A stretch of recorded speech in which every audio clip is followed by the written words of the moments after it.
Good afternoon, everyone. My name is Corey Munson. I'm Vice President of Sales here at PCmatic, and I'd like to welcome you to our K12 Cybersecurity Roundtable. We have three great panelists that I'll introduce you to shortly, and we've got K12 IT leaders from across the country that are logging in as we speak.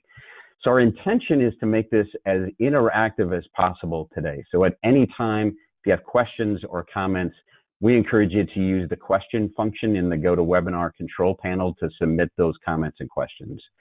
So to test that out, if you now take this opportunity to go ahead and go to that feature there in your control panel, submit some sort of, let us know how we sound, let us know how the weather is, let us know what beverage you're enjoying this afternoon, whatever you want to submit, but that way we'll just make sure that you know how to use the question feature there. And we'll, while we're doing that, or you're doing that, I will introduce our panelists. First of all, Doug Levin. Doug is the founder and president of EdTech Strategies and the K12 Cybersecurity Resource Center. I can tell you the PCmatic team considers ourselves very proud supporters of Doug's research there. It's very important work that he's doing. Dr. Troy Spetter is the director of education technology at Edison High School in Portland, Oregon. And Eric Lankford is a cybersecurity engineer at Birdville ISD, which is right near Fort Worth. So welcome, Doug, Troy, and Eric. Thank you. And Troy, you drew the short straw here, so we'll throw the first idea at you, and I'd be very curious to see, what your perspective from an IT perspective, what school's been like for the past 30 plus days, and let's start there, and I'd be curious to see how that mirrors what Eric has been experiencing.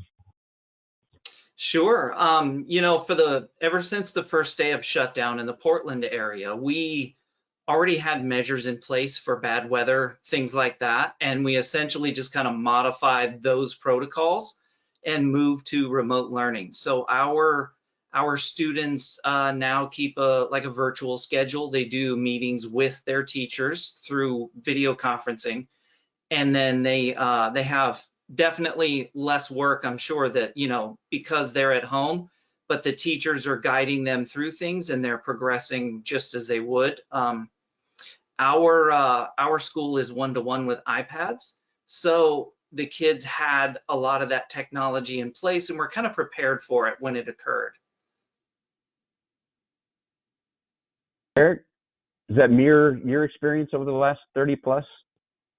Not quite. There's two districts that I guess I can speak to. My kids go to one school district in the area, and I work for another one. And Birdville, and both of them are fairly large. The district I work for has about 24,000 students, and where my kids go, there's probably about 90,000. That's Fort Worth School District. There's probably about 90,000 students, and so for us as Birdville, we had been pushing for some time to move to a lot of these different online resources, Microsoft Teams, and just using specific Canvas as a learning management system and things like that. And it had been a slow transition. There was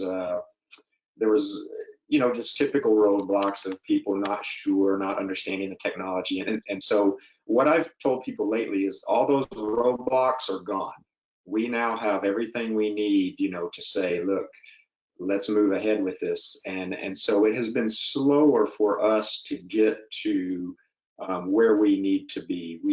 We're to the point now of I would say for us right now, it really goes school by school and teacher by teacher. There's probably some teachers that are very active with their students and probably doing online meetings daily and things like that, whereas there are others that are not doing much. I can tell you that's the case for my kids.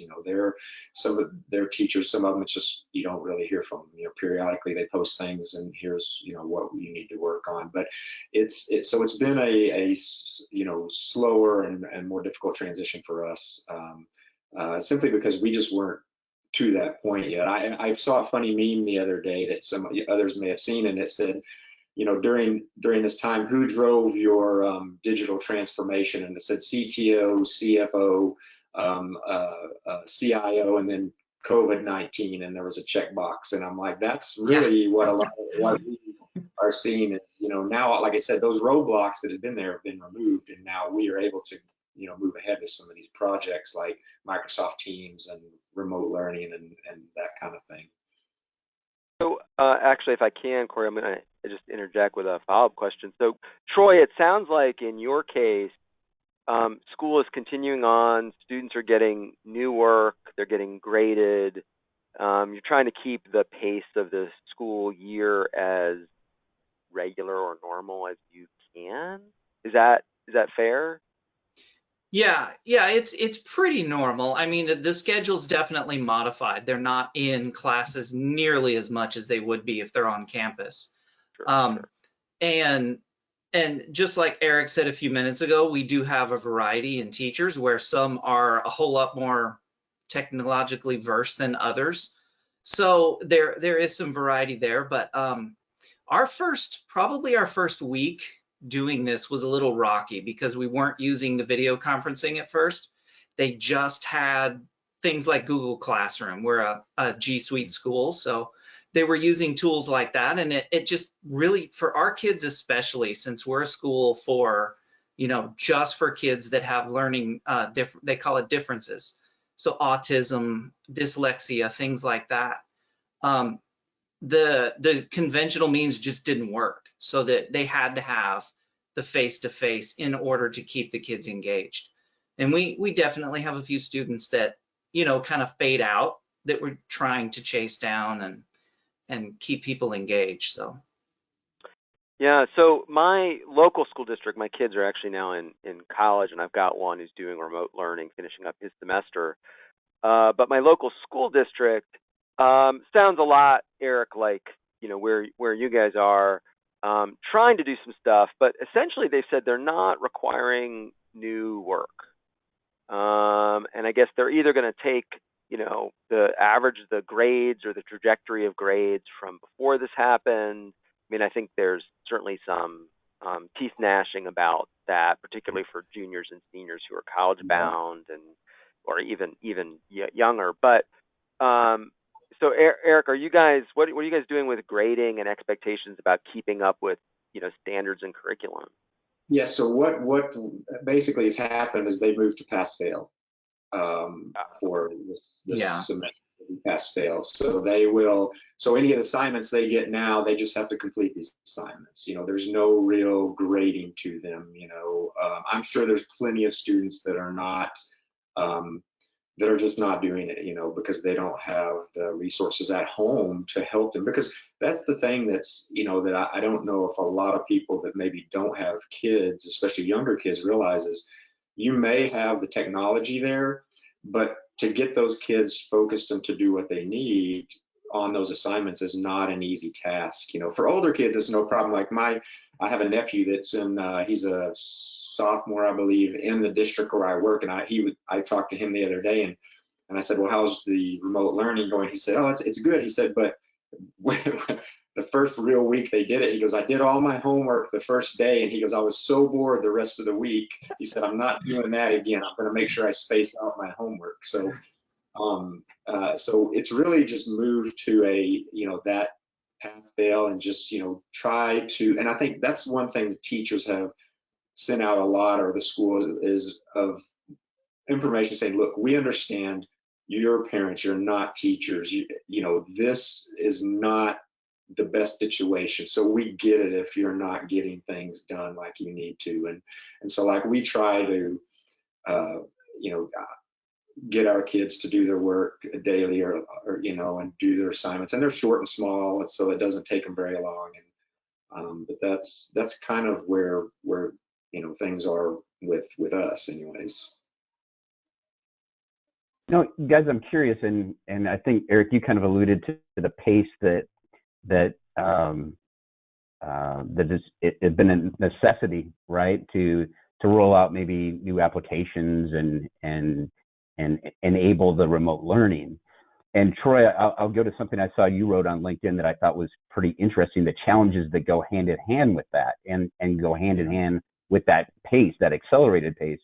Troy, you mentioned that from a support perspective, and I think we can drill into this a little bit later, that you see supporting the teachers as a bigger challenge than it is supporting the students in many cases, because the students are very, very much digitally native, is I think what you referred to it as. So Yeah, absolutely. I mean, when you give our students, we're specifically high school, so I don't deal with the younger ages at this school.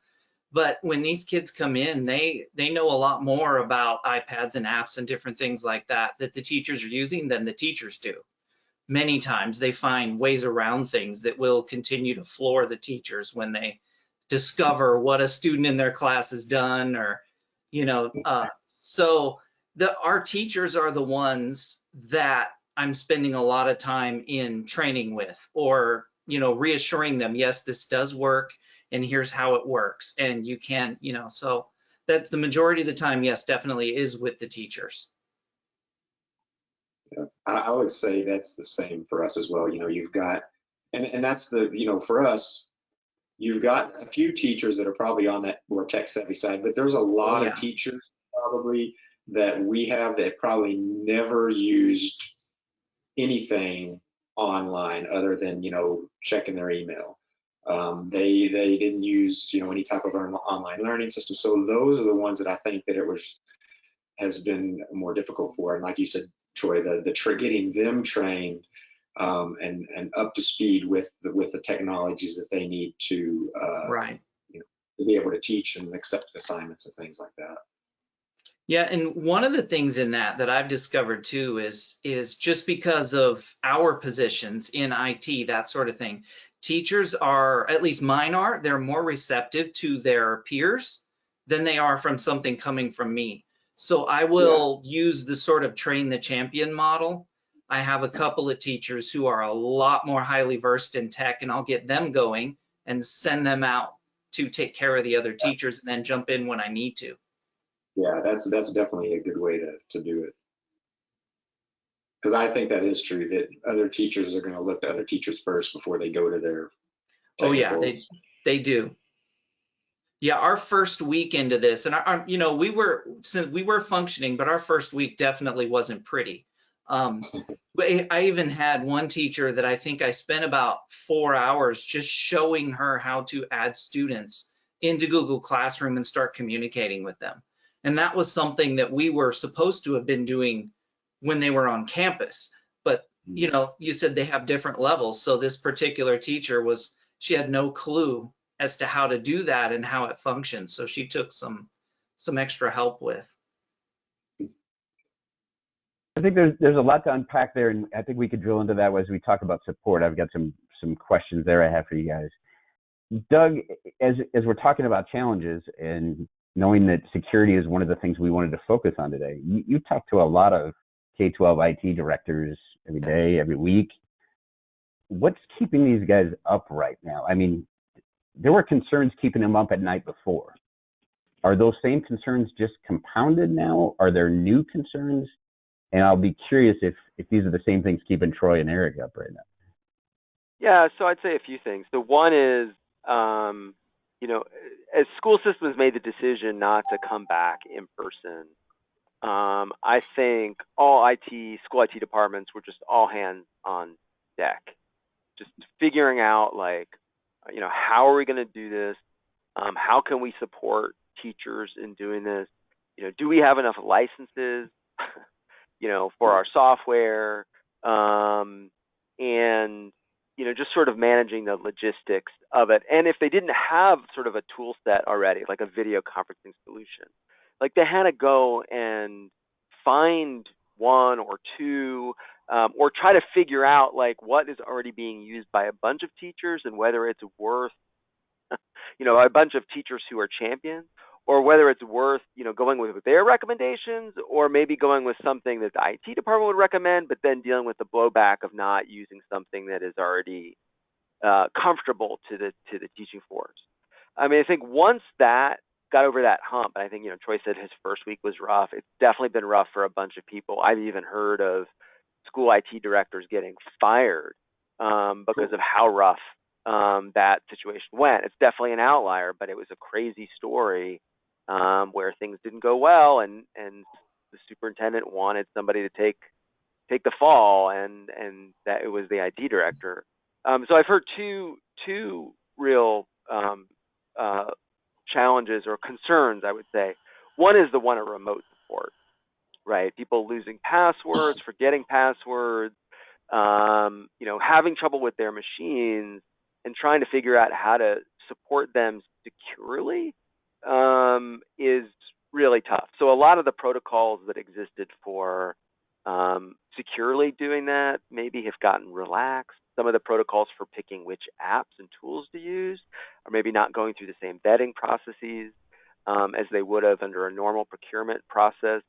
And then, along with that, my sense is that a lot of school district IT directors are opening up remote access to their systems, whether they're back-end systems for payroll or, HR or student information system, are having to open up sort of remote access to these to more people in less secure ways than they would like, just to meet the demands of getting stuff stood up as fast as possible. And what's fascinating is that, last year it was a very clear trend that was sort of rising among school district IT directors and fear, and that was around ransomware, right? That was really one of the big stories of last year, not just in school districts, but local cities and counties and states.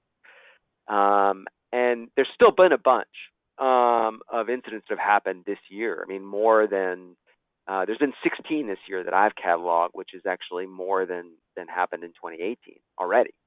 But it's been very quiet on the ransomware front since the COVID pandemic really broke out. And I don't know if that's because in the shift to remote access, like systems are actually, since they're being accessed from outside the district networks, things aren't getting exposed internally, like coming in and going east-west. Or, this is just a shoe that we're kind of waiting to drop. It's going to, drop when people get back, or they're just, they're too busy to kind of be paying attention.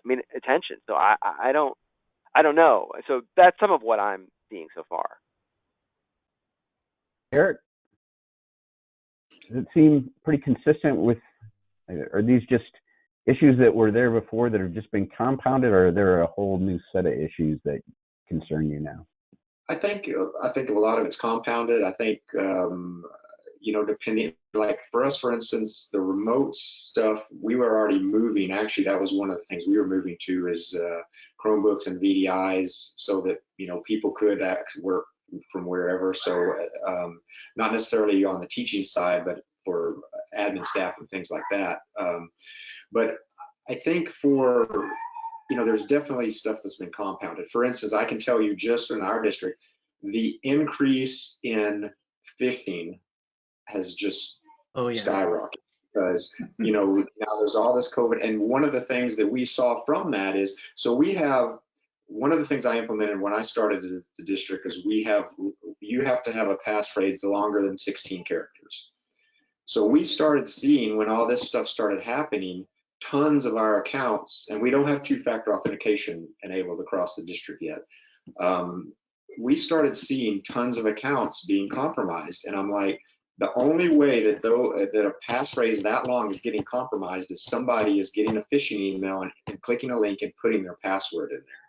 So that we have seen a huge increase in that kind of stuff. And where, again, that's where, as I have pushed for two-factor authentication, and that's been a slow, something that's been slow to move. Now, again, that's one of those roadblocks that's been moved. It's like, okay, now what can we do to get two-factor enabled so that we have that extra layer of protection? But so I don't see that there's necessarily anything new. I think, depending on the district and the size and things like that, the remote stuff could be issues and how they're connecting back to the network, and depending on who it is, teachers, most of the tools on, or most of the, I guess I should say that I'm aware of, Google Classrooms, Canvas, most of the learning management systems web-based anyway. So a lot of those you can access without having to have access back to your local network, which is a good thing, I think, for everything. But it's definitely compounded. But I can't think of anything that's just new out there that, I think people are just taking advantage of this situation. So to that end, Eric, and you mentioned the uptick in phishing emails. Do you know, were they COVID related? A lot of COVID related copy subject lines? Okay. Yeah, exactly. COVID, just anything around that, whether it's a news story or updates from, health or, whatever it may be. Actually, what's funny is right before all this stuff happened, because I do phishing, we started doing internal phishing campaigns. And one of the ones I had sent out before this was something that looked like it came from the Centers for Disease Control, about a message about COVID. This was back in, I think, February, before all the, so, but yeah, so it's definitely around that. I mean, that's been the biggest difference, I think. And it's possible that there are others and that people's guard is down, because I think the other thing that's happened is now that because there's so much communication happening through email, there always was before, but now it's even more so. I think people are more apt to click on things that maybe they would not have in the past. Eric, I'm curious, in terms of the phishing emails you're seeing, you said they're COVID related. Have you seen any that are a little bit more targeted, that like targeted either to education generally or even specifically to Birdsville? Or these sort of look like they're mass things that maybe everybody is getting? Yeah, I don't know if I've seen anything specific to Birdville. As far as education, yeah, there's some that are probably, targeted to education, that look more education specific things, saying, hey, uh, stuff like, hey, your job has gotten much more difficult, and here's a link to click to help you with, Right. things that, that kind of stuff, I think has become more specific. But I have not seen anything that I'm aware of that has been reported that's just Birdville specific, other than the normal type stuff that we normally see. Yeah, helpful tips and tools, things like that is what we're seeing too. Yeah. Exactly. So to dive back into the security side of things, Doug, I mean, we've seen, just our internal tracking, we've seen 3 reports in the last week, 2 of which suggested that ransomware is spiking again, one of which suggested the exact opposite, right? Which I'm willing to dismiss to being an outlier. I mean, there's no suggestion here that ransomware is going anywhere anytime soon, is it, Doug? Oh, no. I mean, I think, sort of to the contrary. I think last year proved that it's a very effective way for malicious actors to monetize, the compromising of other people's systems. And, even more so, it's evolving, right? So I think by and large, people have treated ransomware as, it's certainly, for the IT director, it's a huge headache and potentially quite expensive to recover from if you're not prepared or it's really virulent. But at least, like from the data privacy side, people have been sort of, ready to claim that, a ransomware incident isn't a breach of data, right? They may have scrambled it, but they didn't take it or use it. So we don't have to report this as a data breach. We can kind of just play it down as an IT issue and hopefully get our insurance company to pay, and it doesn't become sort of a bigger issue. I think, increasingly we've seen the ransomware groups, continue to exfiltrate data as part of that sort of ransomware sort of chain attack, and then use the threat of dumping that data online as a way to get people to pay. And so we've seen this sort of tactic increasingly get used, right? So it's used in healthcare and other businesses. And so if you don't pay, they're dumping your data online and demonstrating that they had complete access to your system. So I think it's very concerning. I think there's no reason to think that it's gone away. I certainly are seeing reports in other sectors.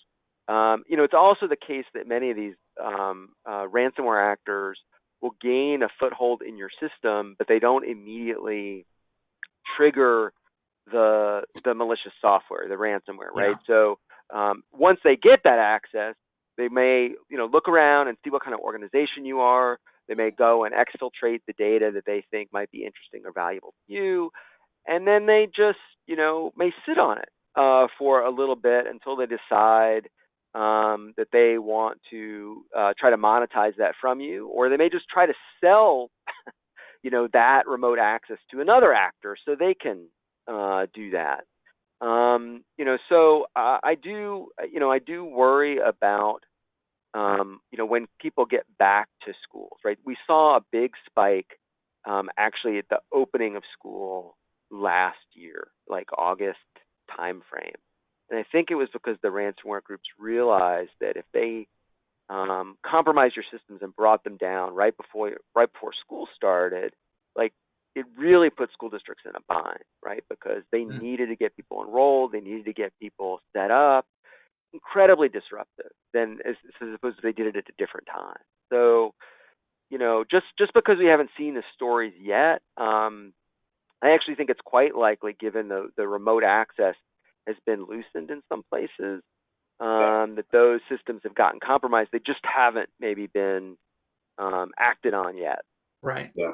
And I would second that, because here's my fear is you may have all these people that are working remotely, and right now maybe they don't VPN back into their system, but they've got a school-owned device. Well, if that device is compromised, and I'm a malicious actor, I'm going to sit and wait on that until it plugs back into that school network, and then I'm going to do my what I do to get in everywhere else. So I think that is a concern, and that could very well be why it's we haven't seen anything yet. Is it's harder if I'm at home with a device that's school owned that is not connected back to the network.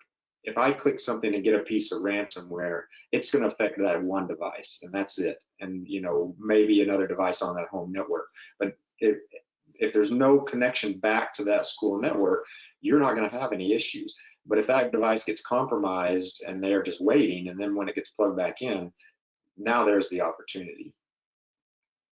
Yeah, if I may just chime in on this, I had a conversation actually just with some peers in other districts around the area, and I think this was probably September, October timeframe.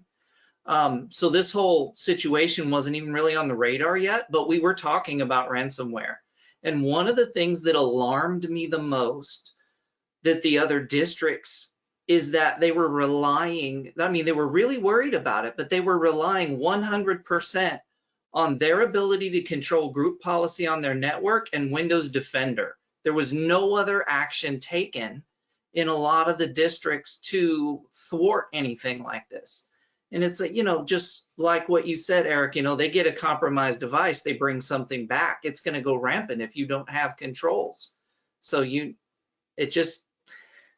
I had an environment like that, it would scare me to death. This leads to a conversation I've had on a couple of sessions lately, and the term I heard used, I thought it was pretty good, was BYOD gone wild, right? So if it's not a district-owned device that your teachers are now logging in from, and they're relying on their own personal devices, it's a whole slew of challenges and policy-related issues there. Eric, it doesn't sound like you necessarily have to deal with that, or Troy, maybe you don't either, but I wonder if there's a whole subset of districts out there that are now relying on employees to log in from their own personal devices. Oh yeah, I'm sure there are, and we, and that is a very big possibility, and more than likely, a lot of schools are doing that. Is they're just saying, hey, use your own device, and now it depends on what they're, because like for our school, I would say, okay, if it's a personal device, there's no way they're using a VPN on that device to connect back to the network. Not gonna happen. But there probably are some districts that are saying, hey, you know what? We've got to get these people access to their files and whatever. So here we're going to give a VPN access to that personal device. And now you know, unless you have some tool that's going to monitor that device as it comes in, you know, you leave yourself open. Well, and there's recently been a slew of reports about compromises of home routers, right? Yeah. So, right, if you're running a stock router that you got at, you know, Best Buy, or you got from your cable company or telephone company, you haven't updated it, you know, the firmware in a while, you know, like these automated sort of attacks and compromises happen. So, you know, I think it's pretty safe to say that if people are, you know, even in places where school districts, you know, provide a device to an employee and encourage them to use it, you know, like if it's downstairs and I have a different device upstairs and I can still connect to it, and just for convenience sake, you've allowed that to happen. You know, yeah, you're potentially introducing all sorts of stuff to your network, and I do wonder about what it's going to be like when these devices get back, you know, to your buildings and start plugging in. And you know, the scenario that you suggested of your peers, like, you know, this is how, you know, my group policy and my, you know, and Microsoft Defender, that's not gonna, you know, work out, I think, so No. well for them. It won't be pretty. Well, and that goes back to, you know, there's a lot of schools that I know, and including when I came into Birdville, where they just don't have visibility into their network and what is going on and everything that's going on. And that's a hard, I mean, honestly, that's a hard thing to do. There's a lot of It is. companies, big companies, that don't have, you know, great visibility, but it's something that I think schools have to start looking at and understanding. Is you need to know what's going on inside your network. You know, you need to understand that I'm a big believer in the CIS controls, and that's, you know, in the first six controls, that the first two are know every piece of hardware and every piece of software on your network. And most organizations do not know that, and you cannot determine if you have something that's not supposed to be there if you don't know that. Yeah, very good point. That's one of the first things I did when I started with this school, is take inventory and figure out what we had and where it was.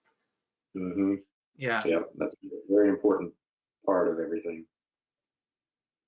I know one of the things we wanted to dive into, and I'm curious how this is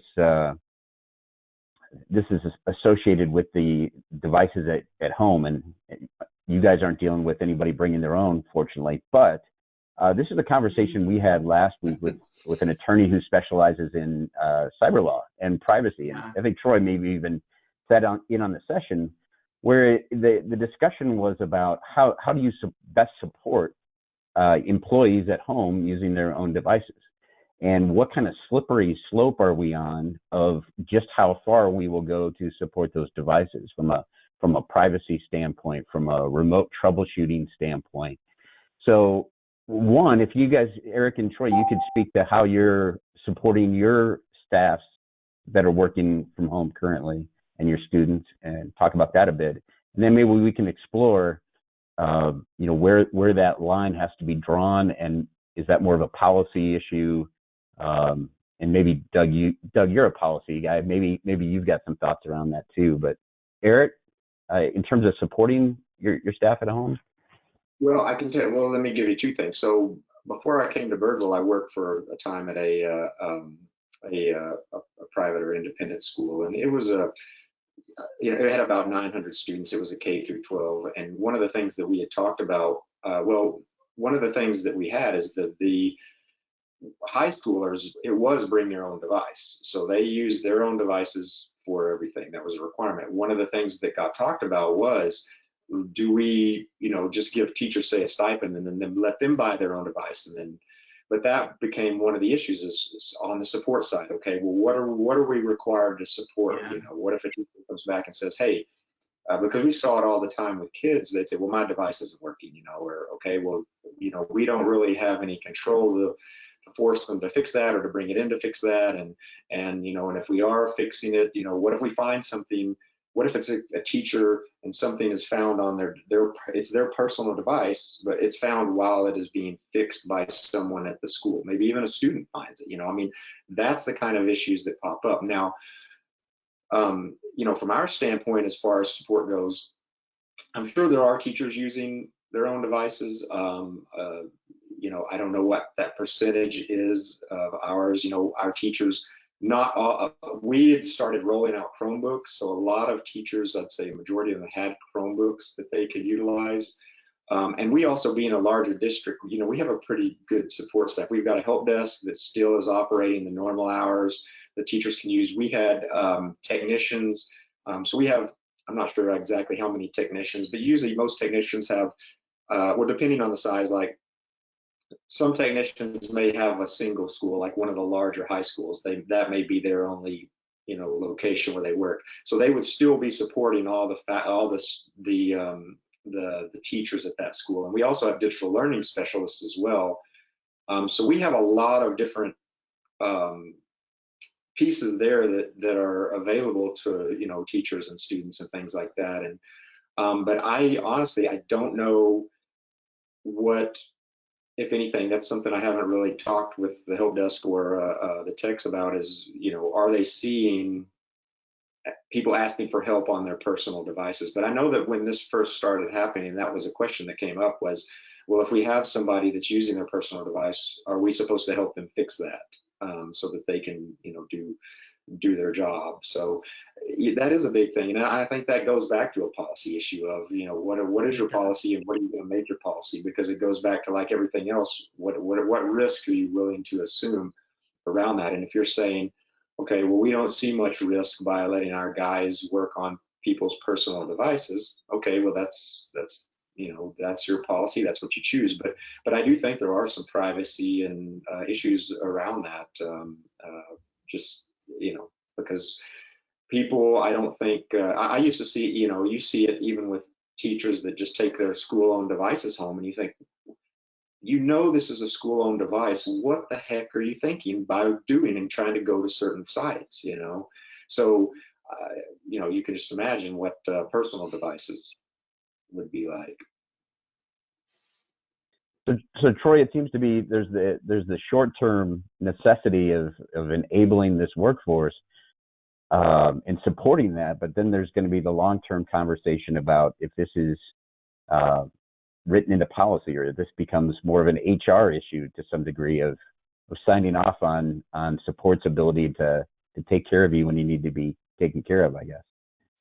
Yeah, we have actually already started some of that discussion. When I came to this particular school, they had a real mix match environment. Everybody there was real no standard platform. They had Mac users, they had PC users, and they were all various levels of Windows and Mac and all these different things, And of course, none of the Mac users had any kind of security or anything on their laptops. And so it was a discussion when I first came. We had to go through a lot of that, and we had to decide, what is the platform going to be, and what are our standards going to be? So it took some time to get there. We're still working on some of that, but our school was able to secure a grant last year that purchased the same laptop across the board for all of the teachers. So when we shut down this time, they've all got laptops that are about a year old. They're all installed with security, same image, same software, things like that. And it was a lot easier to manage them at home now. I know I do still have at least 2 or 3 that I know of that are using their own devices, just because they prefer the Apple interface. As a matter of fact, I got an email this morning from one of them asking me to help her upgrade her laptop, and it was her Apple laptop. So I just didn't respond to that yet. Yeah, I think, well, I think, it's interesting in the arc of like technology adoption, like the computer adoption by schools. BYOD used to be a really big deal, right? Because I think people thought that would be the easiest way to help schools ramp up the ability to use technology, just regularly, much less in situations like we're experiencing right now. Cost was a big deal. Right, and cost was a big deal, and that was somewhat cost shifting to the families, and they could use what they preferred, and everything was web based anyway. But I think a few things arose. I mean, one is you have equity concerns, which I say a few. Like that's the overriding thing, right? Is that not everybody could afford it, and so then schools kind of figured out programs where they'd be purchasing for those who couldn't afford, and then the others would be BYOD. But increasingly, schools, like it's just easier if schools manage everything. It's difficult to support, the varied environment like that Troy spoke about. And I think over that time, the other thing that really changed was the emergence of Chromebook. So you could get, you could get a $200 or $300 device. You can get 3 or 4 of those for the price of, at the time, for a decently spec'd Windows or Apple device. And a lot of school districts have gone that, direction. The iPads are also a great, sort of lockdown environment. It's obviously a little bit more expensive, obviously a little bit more complicated to enterprise, for enterprise management than the Chromebooks. But I think Chromebooks were kind of a pretty big game changer because of the sort of price point, and it allowed schools then to be able to afford to send out, large numbers. And I've seen a number of reports of a number of big city school districts, I think Detroit, Chicago, a number of others who have been on buying sprees of devices for kids and teachers, to the fact that they can't actually get them. Like they're not essential, and like they're not manufacturing them enough. And I guess some of the factories that make them are shut down, and so people can't even get these devices. But it's for me to think about like a school district rolling out like 20 or 30K devices remotely now in the middle of COVID with like 6 weeks left of school. Like I can't even imagine the challenges to doing that. So I think so I think K12 is moving away from BYOD. Now higher ed, as I mentioned, I have a couple of kids who are in college. That's a totally different game.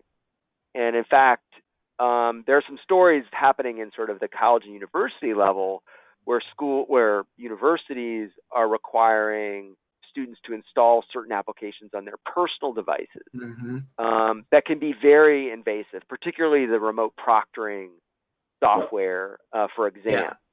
And because they basically give admin God mode to the university to make sure that you're not cheating taking a test. And that level of access to people's personal equipment and being able to scan it and scan you and your environment is very invasive. And so there's a lot of controversy about that. So it's a very different story, once you get to, community colleges and universities. Yeah. And I think, just because my background for most of my career was the corporate world, and I've felt ever since I came into K12 that K12 was 5 years behind in some of the ways they do things, policies, procedures, and sometimes because if you go 10. back, you're right. Because you go back to the corporate world, and they have been doing this for years. It has been, here's your device. Yeah. Here's what you have on it. You do not install anything else on it unless we say you install it on there. And that's because it all goes back to security and privacy, because it belongs to the company. We've got to have it locked down. We can't have things coming in on this device. And it goes back to the whole, the concept of least privilege. You don't need access just because I work at this company. I don't need access. If I'm an IT guy, I don't need access to payroll. Why do I need access to the payroll system unless I specifically manage it, or vice versa? Why does the CFO need access to this server that has no relation to their job? So it goes back to least privilege, and I think schools are now, well, and not only that, even just going back to just the number of applications out there and this type of thing. The other thing that I think I found interesting for our district as well is now that we had been trying to push for certain applications to become, this is the one application that we use for this specific thing. Again, in the corporate world, that's happened for years. Here's what you use, that's it. And it does a couple of things. One, it makes your network less complex to troubleshoot, to know what's going on. And plus, it's easier for the end users. They don't now have to learn 10, 15 different applications. And what I see with schools is you've got all these applications coming in all the time that do the same thing. And so that was one of the things that with this whole COVID-19 that has helped us, is to be able to say, all right, from now on, this is our learning management platform. From now on, this is what we use, because we don't have the ability to support 5 different learning management systems in a time like this. We've got to have one, and it's too difficult to train all of those users as well for all these different systems. And what I try to tell users is, look, we as an IT person, I want to make it so that you don't have to worry about this application and how it works. You can just use it. It works day to day. You don't have to think about it. And then you can focus on your job. You don't have to worry about IT anymore. And I think this whole situation gives a lot of districts the opportunity to do that, to start looking at, we've got 5 systems. Can we consolidate that down into a single 1 or 2 systems to make everybody's lives easier, to make it more secure, to make it easier to manage, to make teachers' lives easier. And I can even say from a parent, it's ridiculous that the number of the district where my kids go, I would like to see one application where they communicate through instead of 5 different ones. Some of it's here, some of it's here. Give me one application for all the communication. But again, it's the same thing. And so I think, and from a security standpoint, I look at it as a complexity issue. Every application you put into your environment, you make it more complex. How many, other applications is it integrating with? Have you looked at the privacy policies around that application? So consolidate, make your whole, make it easier for everyone across the board. All right, guys, I'm going to take us into the lightning round here for our last 13 minutes or so. And anyone that's logged in, I encourage you to go ahead and submit any questions or comments you have. One of the things that did come through as a question already, or a request for comment, was about cybersecurity awareness training. And we talked about the spike in phishing. Is this now a good opportunity to try to roll some of that training out to employees that are at home trying to deal with these phishing attacks? And if so, do you have any favorite tools? We know the usual players of KnowBe4 and others, but are there other free resources or tools that you guys rely on? Troy, I'll let you start on that one. Okay. Actually, we additionally just this year started using the KnowBe4 platform. There wasn't really a training thing in place before. And my very first experience with that was pretty startling. I think 70% of the staff failed the test, so since then it's been a lot of fun to, like Eric said, sending emails out to test them to see whether they fall for it or not, and because you get a flood of emails back. Hey, is this legitimate? Do I need to? So that's good when things are working that way. Education is the key in that. I'm not aware of a whole lot of different platforms on that field or free tools. I am kind of brand new to testing them on that. Eric, any favorites that are your go-tos for that? I can tell you, one tool that is a great tool that I think, and especially if it's for smaller districts that may not have budget and things, there's a company called Wizer Security, WIZER, and they have an excellent product. It's free. They have great videos. You can, for the free version, you can add your users. You can do send out awareness training. Their videos are great because they're very short. They're very informative. Matter of fact, I set up my kids and had them start watching the videos because they're so short and easy. And it's funny. I have a 6.5-year-old, and I made him watch some of them, and when he got done, he started drawing drawings like that video, and I was like, what are you drawing? He goes, I'm drawing a hacker. This is a hacker sitting in a computer, so he picked up information from it. But that's a great, other than the the normal players KnowBe4, etc. But it's that Wizer's not going to give you the massive, KnowBe4 is huge and it's got all kinds of great things with it, but if you're just looking, sometimes too much. Yeah, exactly. If it's a district that's saying, hey, we just need the basics right now, then Wiser, I think, is a very good choice. I mean, one thing that I might add, and certainly, training on phishing and phishing awareness is a huge issue. But one thing that might be helpful, it's certainly helpful in the circumstances that I've been engaged, which is the Federal Trade Commission, the FTC, actually has a blog that offers like privacy and security tips for IT professionals and particularly cybersecurity professionals. You're going to go, we know that, like this is really basic stuff. But it's actually really good for end users. It's really topical. It always includes, like 2 or 3 straightforward tips, right? And, things like updating your software or, being skeptical about, COVID-related emails. And just heightening people's awareness and giving them some, tips on how to sort of think about security of their own, families and their own, actions could be helpful. And they're quite good. Federal Trade Commission offers those. Yeah. So I'm curious on the awareness training. Troy, is that something that extends out to students and your students' families as well?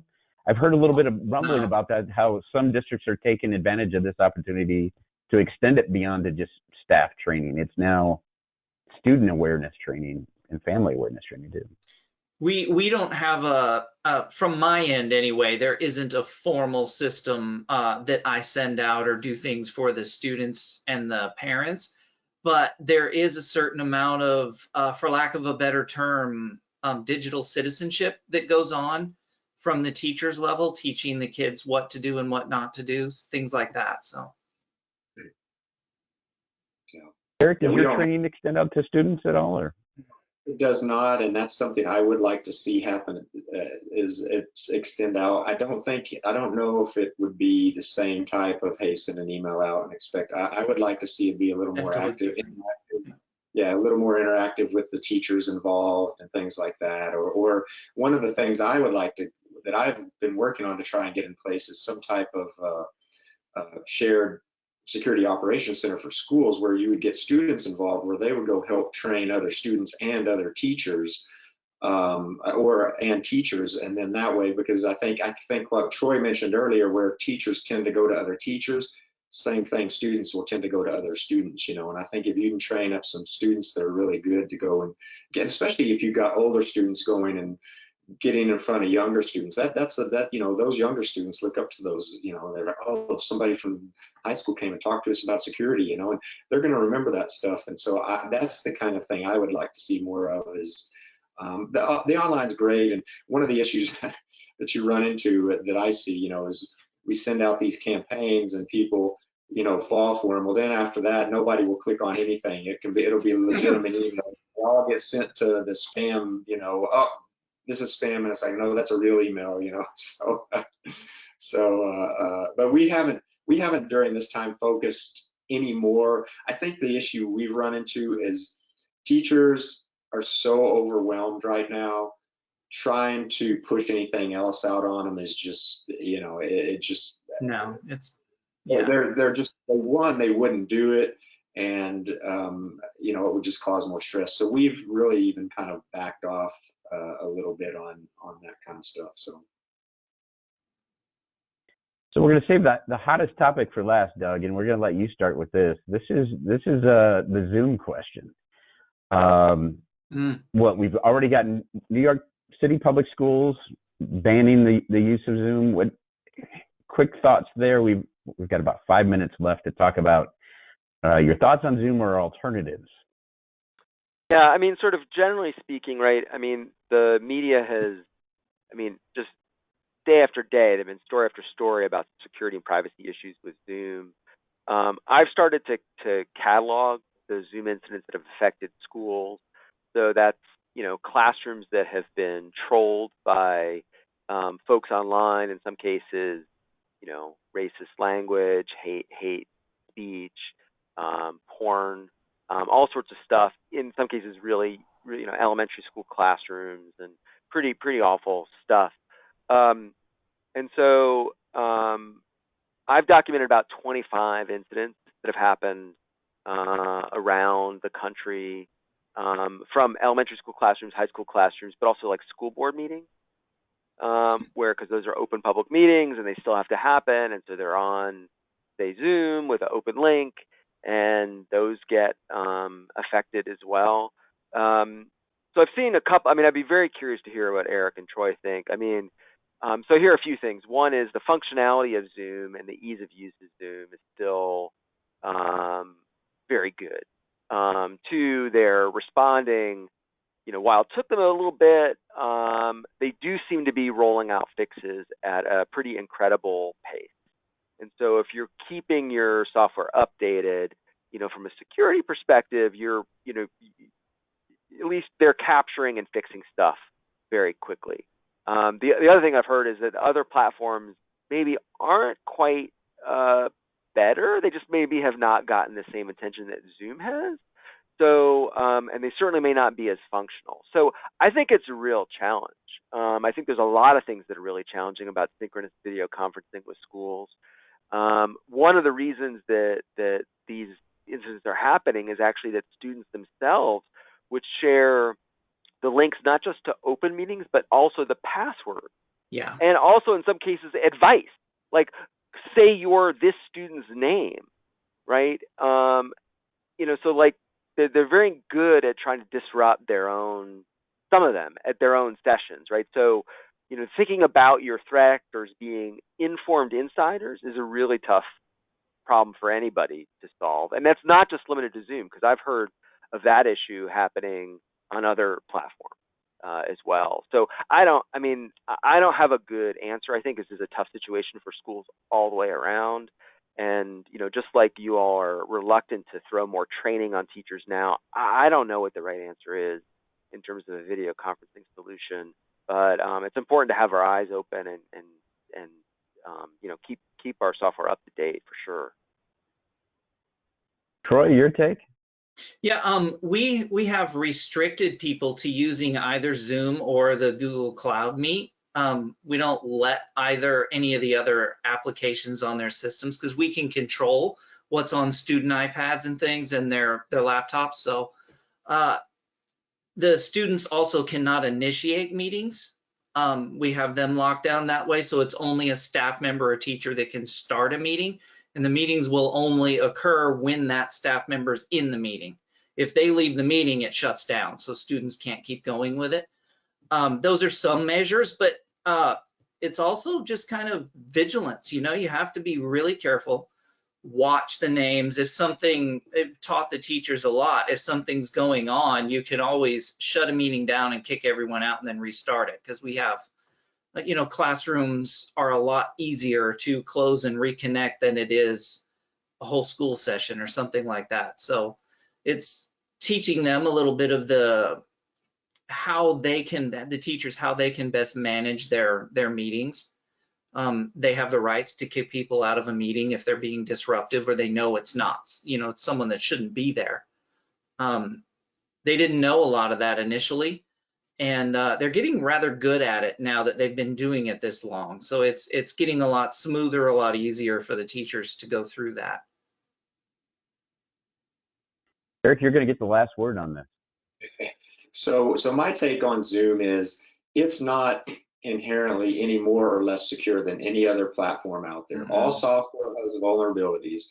What has happened with Zoom is because they've seen such tremendous growth during this time, the focus has been on them. Just like years ago, Microsoft, the platform where everybody focused and said, hey, we're going to find every vulnerability, every hole we can, until Microsoft, changed their ways and plugged everything. Zoom, I think, has done a good job of plugging those holes as fast as they can, as fast as they come out and are known.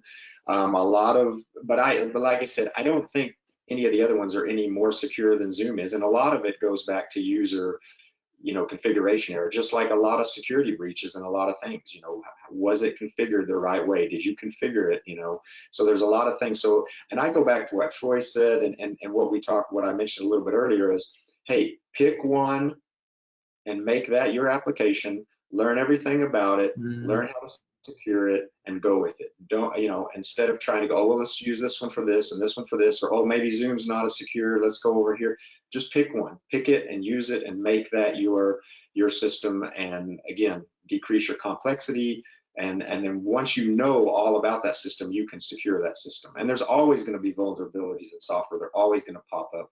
But what's going to be key is how quickly do you, one, how quickly does the company remediate it? And two, are you putting those patches in? Because I think before the call, we were talking about, a company that was behind 8 patches on something. Well, it doesn't matter what software you use if you're that far behind on something, so just keep your software up to date and, pick one and go with it. Great words of wisdom there, Eric. And I took you guys right to the top of the hour and over here. So I'm going to throw one slide up here that should provide you with some contact information and some resources. One, if you'd be interested in speaking directly to Eric or Troy at some point, you can reach out to me directly through my email and I can connect you there. Doug's site is K12cybersecure.com. I highly recommend it. It's got great information, great tracking of all the ransomware related attacks against ransomware and other attacks against schools across the country. It's some of the most reliable research you'll find out there. And then we've got a site devoted to COVID-19 related resources, including a special offer for K12 school districts at pcmatic.com/COVID-19, or you can email me directly at corey@pcmatic.com. So Doug, Eric, and Troy, thank you for joining us here today. Thanks for all you do for our schools and all you do to help protect the students out there. Thanks to everyone who joined us here this afternoon. If you enjoyed today's session, we're going to continue to do these on a weekly basis with various topics. You may even see Doug and Troy and Eric make another special appearance on a future K12 edition, since I think we feel like we probably could have talked for another hour. But thanks to everybody for participating. Be well, and we'll talk again soon. Thanks, everyone. Thank you.